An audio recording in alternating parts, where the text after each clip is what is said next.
Hey there, and welcome back to Plays Well with Butter. I'm Jess Larson, and today we're making one of my most treasured family recipes, tuna poke bowls with mom's shoyu ahi poke. While they've exploded in popularity here on the mainland in recent years, my Hawaiian family has enjoyed poke bowls for as long as I can remember. In my opinion, the best poke bowls are in Hawaii, and that's because the real beauty of poke is Hawaii itself. Locally caught fish, Hawaiian sea salt, and fresh seaweed are more than just ingredients, they're a celebration of the islands.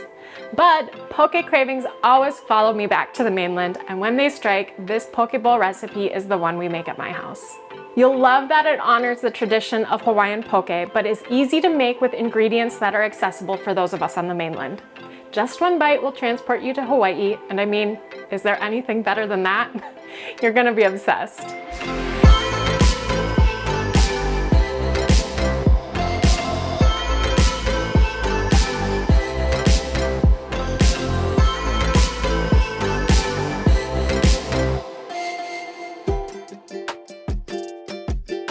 These poke bowls consist of three key components: my mom's shoyu ahi poke, some optional toppings for contrasting flavor and texture, and rice. And since rice takes the longest to prepare, that's what we're going to start. My family's preferred variety is Calrose rice, which is a medium grain white rice that's often used for local style dishes in Hawaii. It gets nice and sticky as it cooks, creating the perfect bed for the ahi tuna and shoyu poke sauce, which is perfect. But if you're having trouble finding Calrose rice, a short grain white rice like sushi rice will also work just fine. Rice prep is really simple. You want to be sure to rinse your rice thoroughly to remove the starch from the surface of the grains. I put it in a bowl under running water and use my hands to jostle the rice, then drain off the starchy water. Repeat as many times as you need to until that water runs clear, then transfer to a rice cooker and cook according to the manufacturer's directions. Pretty easy.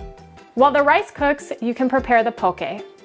In Hawaii, there are tons of delicious types of poke you can enjoy, everything from spicy salmon poke to taco poke, which is made with octopus. But the type we're preparing today is my personal favorite, shoyu ahi poke, which is made with yellowfin tuna or big eye tuna, so that's exactly where we'll start. For 4 poke bowls, you'll want about 1 pound of ahi tuna, and since poke is a raw preparation, it's really important to use the best quality tuna you can find. Ask your fishmonger for sushi or sashimi grade tuna, and they'll be able to point you in the right direction. Use a very sharp knife to slice the fish into bite-sized pieces, and you can make them as fine as you like, but I like to really taste the tuna, so I opt for a chunkier 1-inch dice. Transfer the tuna to a bowl, and then you can begin building your poke. Add in some thinly sliced sweet onion, sliced scallion, and seasonings like sesame seeds, crushed red pepper flakes, and some Hawaiian sea salt. I'll link to the red clay salt that I use in the description below. Our poke sauce is a really simple mixture of shoyu, the mild Japanese-style soy sauce that's ubiquitous in Hawaii, and some toasted sesame oil. And for 2 really traditional touches, you can also add inamona, which are toasted kukui nuts, the nuts from Hawaii's official state tree. This is honestly a difficult and often expensive ingredient to find outside of Hawaii, but I've linked the type that I use in the description below. And if you can't find it, feel free to omit altogether or swap with macadamia nuts. And second is Hawaiian seaweed, which adds crunch and briny flavor. Limu is the variety most often used in Hawaii, but I'm using dried ogo, which I've rehydrated in a little water. Again, the type I use is linked in the description below, and if you can't find it, feel free to skip it.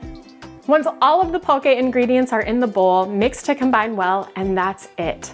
If you have a little time, it's great to let the poke rest in the fridge to give all of the flavors a chance to meld together, but you can also dig in right away. And once your poke and your rice are ready to go, you can build your poke bowls. Start with a generous portion of the rice. We want this at the bottom of the bowl so it soaks up all of that delicious poke sauce. Then add on any toppings you like.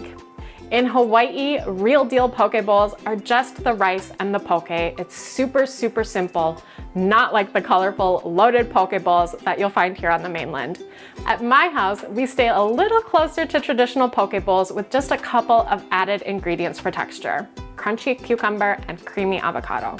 Pile on a generous amount of your shoyu ahi poke, then finish with a sprinkle of sesame seeds and scallions. The best bite has a little bit of everything, the cool poke, warm rice, and some crunchy veg. I love all the contrasting textures and temperatures, but the very best part is that poke.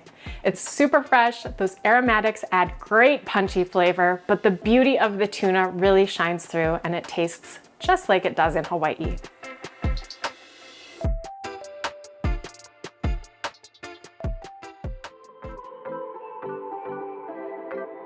So head over to Plays Well with Butter for the full recipe because I promise your poke bowl cravings are about to get a lot more frequent. But before you go, be sure to like and subscribe for more unfussy recipes that pack a big punch of flavor, and I'll see you next time.